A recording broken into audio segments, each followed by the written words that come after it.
Everyone, my name is विदियस मेरा from AD with brain. देखिए, हमने पिछले लेक्चर में कॉम्प्लीमेंट्री, सप्लीमेंट्री और बहुत सारी चीज़ें देखी थी। तो हमने कॉम्प्लीमेंट्री एंगल्स और सप्लीमेंट्री एंगल्स के ऊपर होमवर्क क्वेश्चन वगैरह नहीं दिए। तो इस वीडियो में मैं आपको पहले तो ये होमवर्क क्वेश्चन देती हूँ और आगे हम थोड़ी बहुत और बातें करेंगे। पहला क्वेश्चन है, आपको दे रखा है कि to supplementary angles differ by 34 degree, find the angles. कुछ नहीं है, आपको दो एंगल दे रखे हैं, ठीक है, सप्लीमेंट्री के, जो कि उनका डिफरेंस आ रहा है, उनमें जो माइनस होगा ना वो कितना दे रखा है आपको 34 डिग्री। तो आपको इसमें एंगल फाइंड करने हैं। पहला क्वेश्चन ईजी है, कुछ नहीं है। नेक्स्ट आपको दे रखा है the supplement of an angle. Supplement मतलब 180 माइनस का जो भी एंगल हो जाएगा, 180 माइनस जो भी आपका एंगल है। The supplement of an angle is 1/3 of itself.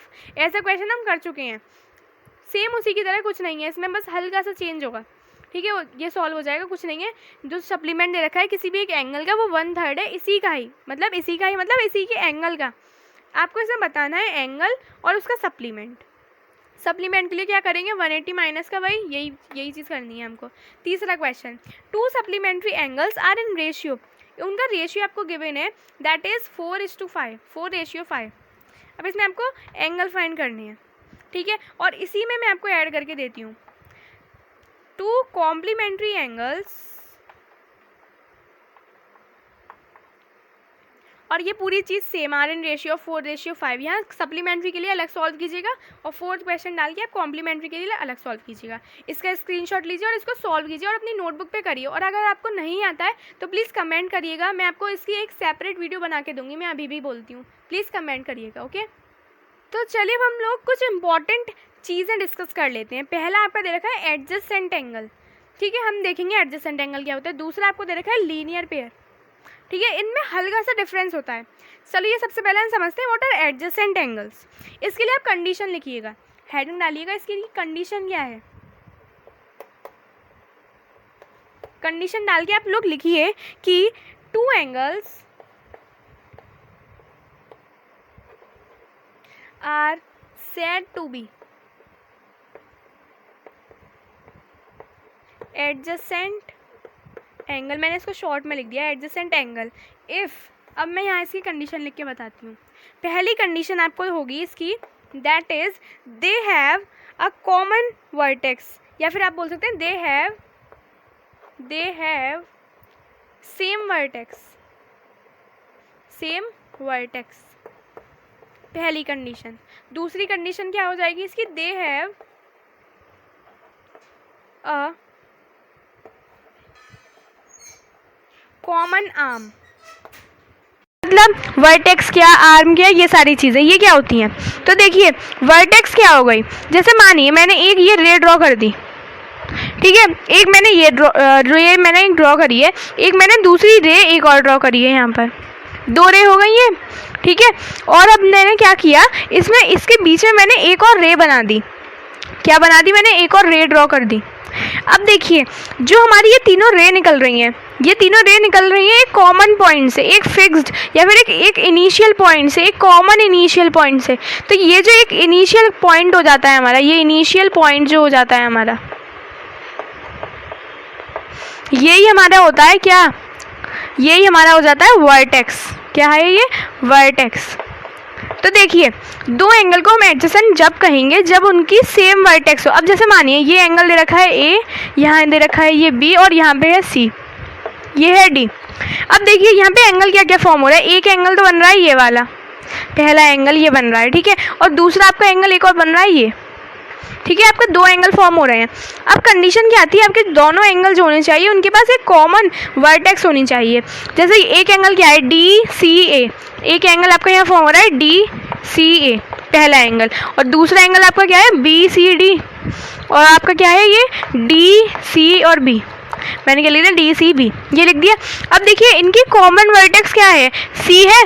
देखिए C दोनों में आ रहा है, दोनों के अंदर C आ रहा है, तो हमने क्या बोल दिया, C इसमें कॉमन वर्टेक्स है, तो क्या बन सकते हैं, एडजेसेंट एंगल। हमारी पहली कंडीशन तो सेटिस्फाई हो गई, लेकिन इसकी एक और दूसरी कंडीशन दे रखी है, दे हैव कॉमन आर्म।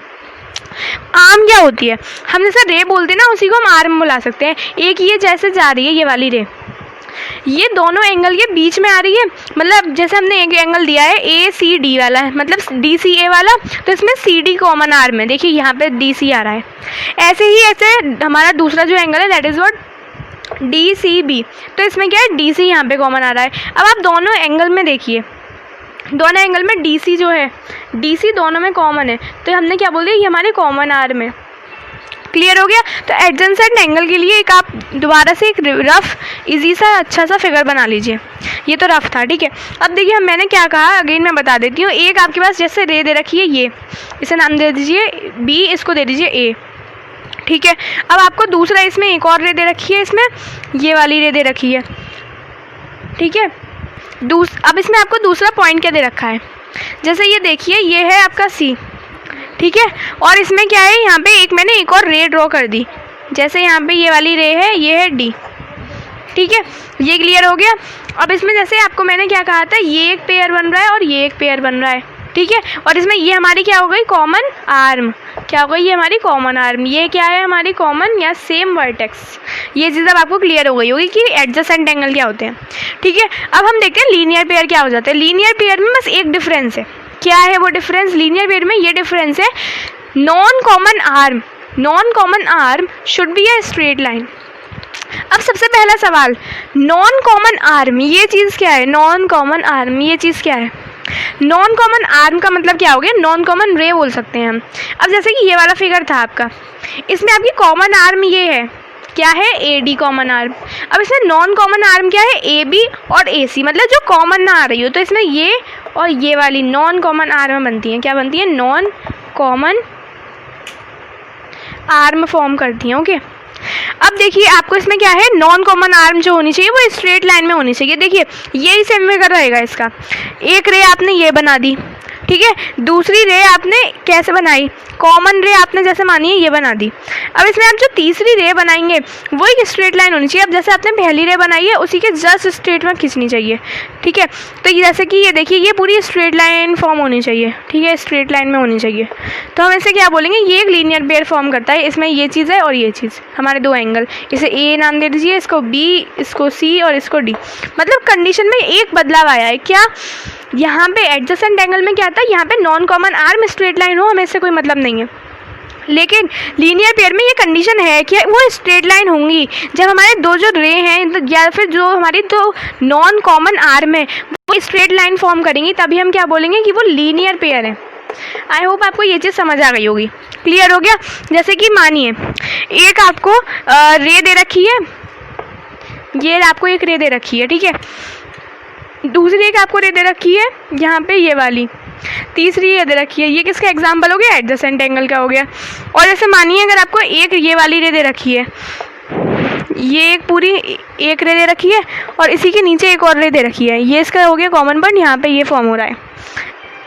अब बताइए आप इसको लीनियर पेयर कह सकते हैं, यस ऑफ कोर्स, क्योंकि आपके जो नॉन कॉमन रेज हैं वो स्ट्रेट लाइन ही तो फॉर्म करी है, बस ये फिगर जो है वो इसको हमने ट्विस्ट कर दिया, ये स्ट्रेट लाइन फॉर्म करी है और यहाँ पे एक हमारी कॉमन आर्म भी निकल रही है। नॉन कॉमन जो है वो स्ट्रेट लाइन फॉर्म कर रही है और जो हमारी कॉमन वाली आर्म है वो क्या है हमारी, वो बिल्कुल मतलब इन दोनों के बीच में आती है, इसलिए हमने क्या बोल दिया, वो कॉमन हो गई। आपको ये चीज़ समझ आ गई होगी अच्छे से। एडजेसेंट में होता है कि हमें स्ट्रेट हो ना हो इससे कोई मतलब नहीं है, लेकिन लीनियर पेयर में हमारी नॉन कॉमन आर्म स्ट्रेट ही होनी चाहिए। क्लियर हो गया, ठीक। अब देखिए हमने अपनी सारी जो हमारे कुछ इंपॉर्टेंट टर्म्स वगैरह हमको समझने थे, हमने वो सारी चीज़ें अच्छे से कवर कर ली हैं। अब हम लोग शुरू करते हैं the most important portion of lines and angles, that is what, that is the theorem portion. हमें थ्योरम समझनी बहुत इंपॉर्टेंट है, आपके क्वेश्चन पेपर में ज़रूर इस चैप्टर से एक थ्योरम ज़रूर आती है, दैट इज़ कन्फर्म्ड, ओके। तो इसलिए अब हम थ्योरम शुरू करते हैं इसकी, ओके, ठीक है, शुरू करते हैं। तो फिर तो थ्योरम नंबर 1 हमें क्या बोलती है, इफ़ अ रे स्टैंड्स ऑन अ लाइन, अगर कोई भी रे है वो एक लाइन पे है, then the sum of adjacent angle, तो उसमें जो एडजेसेंट एंगल बनते हैं उनका जो सम हो जाता है वो कितना हो जाता है, that will be equals to 180 degree. जैसे कि इसमें मतलब क्या बोला है, एक हम फिगर बना के समझ लेते हैं इसको, ठीक है। देखिए एक रे मानिए आप, ठीक है, ठीक है, एक रे है, कोई भी रे, मैंने जैसे यहाँ पे मान ली रे ये है, ये अगर कोई भी एक लाइन पे खड़ी है, रे जो भी कोई भी एक लाइन पे खड़ी हुई है, ठीक है, वो क्या हो जाएगी, उसमें मतलब हमने रे खड़ी कर दी और एक लाइन है, ठीक है। तो इसमें क्या हो जाता है, जो एडजेसेंट एंगल बनते हैं, एडजेसेंट एंगल, या फिर हम बोल सकते हैं जो भी उसमें एडजेसेंट एंगल फॉर्म करते हैं वो कितने क्या हो जाता है, 180 डिग्री का हो जाता है, हमने ये बोल दिया, ठीक है। तो देखिए सबसे पहले हम इसमें लेबलिंग कर देते हैं, जैसे ये सी, ये ए दे दिया, ये हमने बी दे दिया, ये हम दे देते हैं इसको डी नाम, ठीक है। अब सबसे पहले आपको इसमें लिखना होगा गिवन क्या है और आपको प्रूफ क्या करना है। सबसे पहले आप लोग इसमें लिखिए गिवन, क्योंकि थ्योरम में हमको गिवन, टू प्रूव, ये सब कुछ लिखना होता है। गिवन लिखिएगा और उसके बाद हमें लिखना होगा टू प्रूव। और अगर इसमें हम कोई भी कंस्ट्रक्शन करेंगे, वैसे इसमें हमें कंस्ट्रक्शन भी करना है, तो इसमें हम लिखेंगे यहाँ पे कंस्ट्रक्शन। ये चीज़ क्लियर हो गई। ये चीज़, तीन चीज़ें हमको ये लिखनी होती है। अगर कंस्ट्रक्शन रिक्वायर्ड होगा हम तभी लिखेंगे, ऐसे नहीं लिखना है हमको। अब देखिए हमें इसमें गिवन क्या है, गिवन ये है जो सी डी है वो एक रे फॉर्म करती है, तो लिखिएगा सी डी इज़ अ रे। सी डी क्या है, एक रे है, ठीक है। और आपको क्या दे रखा है, एंगल जो ए सी डी है ये वाला एंगल, और एंगल हमारा बी सी डी जो है, बी सी डी ये वाला एंगल जो है, ये एक तरीके का मतलब दो एंगल हमारे फॉर्म हो रहे हैं। तो इसमें एक चीज़ और लिखिएगा कि angle A C D and angle B C D are formed. ये दो एंगल भी फॉर्म हुए हैं हमें इससे, इस फिगर की वजह से। अब इसमें हमें प्रूफ क्या करना है, दो ये जो हमारे एंगल बने हुए हैं इनका जो सम हो जाएगा कितना हो जाएगा, 180 डिग्री। तो इसमें हमें टू प्रूफ क्या लिखना है, angle A C D plus angle B C D is equals to, ये मैं फॉर्म ज़रा हटा देती हूँ यहाँ से, ठीक है, इज इक्वल्स टू कितना हो जाएगा, 180 डिग्री। ये चीज़ हमें प्रूफ करनी है। अब इसमें हमें कंस्ट्रक्शन भी करना होगा, क्यों, क्योंकि हम इसको ऐसे सोल्व नहीं कर सकते इसलिए। अब देखिए कंस्ट्रक्शन में हम क्या करेंगे कि हम एक रे और ड्रॉ करेंगे। इसमें हमें एक रे और ड्रॉ करनी है, जैसे हमने नाम ले दिया उसका, चलिए इसमें हम रे ड्रॉ करते हैं जो कि परपेंडिकुलर होनी चाहिए, ठीक है। तो इसमें हमें कंस्ट्रक्शन में क्या लिखना होगा, इसको नाम दे दीजिए ई। तो इसमें हम लिखिए कंस्ट्रक्शन में draw ray C E perpendicular to A B. इसमें हमें क्या ड्रॉ करा है, सी ई को हमने ये कंस्ट्रक्ट करा, लेकिन कैसे कंस्ट्रक्ट करा है कि जो ये सी ई रे है हमारी ये परपेंडिकुलर होनी चाहिए किसके, ए बी लाइन के। ये चीज़ क्लियर हो गई। अब इसमें हमें ये जो भी प्रूफ है ना इसमें हम डाल के लिखते हैं, इसमें प्रूफ डाल के हमें सब कुछ लिखना होता है जो भी हमें रिमेनिंग लिखना है। तो अब शुरू करते हैं इसका पूरा जो प्रूफ होगा। अब देखिए एंगल हमारा ए सी डी जो है इसको हम और क्या लिख सकते हैं, देखिए angle A C D can also be written as what, angle A C E plus का एंगल ई सी डी। मतलब हम ए सी डी वाले एंगल को और क्या बोल सकते हैं, A C E plus angle E C D, ये बोल सकते हैं हम। तो इसमें लिखिए इसको हम बोल देंगे angle A C E plus angle E C D. ये ले लीजिए इक्वेशन नंबर 1। ऐसे ही हम क्या करते हैं, एंगल ले लेते हैं B C D, angle B C D, B C D, ये इसको हम और क्या लिख सकते हैं, angle B C E minus का एंगल कर देंगे अगर हम ई सी डी, तो हमारा यही तो एंगल बचता है। तो क्या लिख देंगे हम, एंगल बी सी डी को angle B C E minus का एंगल ई सी डी। ये इक्वेशन नंबर 2 ले लीजिए। देखिए मैंने क्या किया और मैंने ऐसा क्यों किया, देखिए सबसे पहले मैंने कंस्ट्रक्शन किया इसमें कि मैंने एक रे ड्रॉ कर दी सी ई जो कि इसके परपेंडिकुलर है ए बी लाइन के। अब प्रूफ में मैंने क्या किया, देखिए मेरे को क्या क्या एंगल चाहिए, ए सी डी एंगल चाहिए और बी सी डी चाहिए। अब मैंने क्या सोचा कि मैं ए सी डी एंगल ले लेती हूँ, तो ए सी डी एंगल को मैंने क्या लिख दिया, this angle plus this angle. ऐसे ही मेरे को बी सी डी एंगल चाहिए तो मैंने बी सी डी लिया।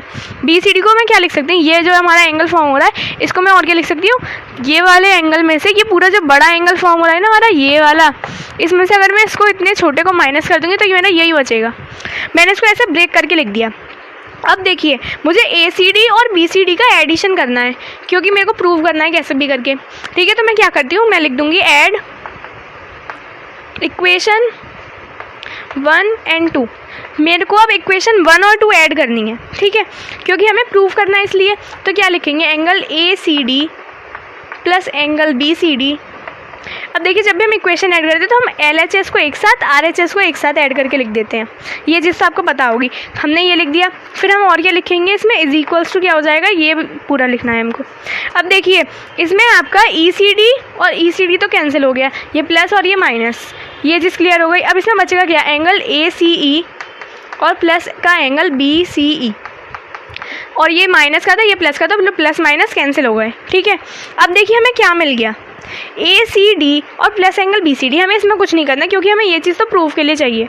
अब हम क्या करेंगे, एंगल ACE और प्लस का एंगल BCE को हम क्या लिख सकते हैं, एंगल ACE और प्लस एंगल BCE। देखिए ये क्या बन रहा है, ऐसे करके ये एक हमारा फिगर बन रहा है, यहाँ पे E दे रखा है, यहाँ C है, यहाँ B है और यहाँ पे A है, ये चीज़ तो हमको दे रखी है।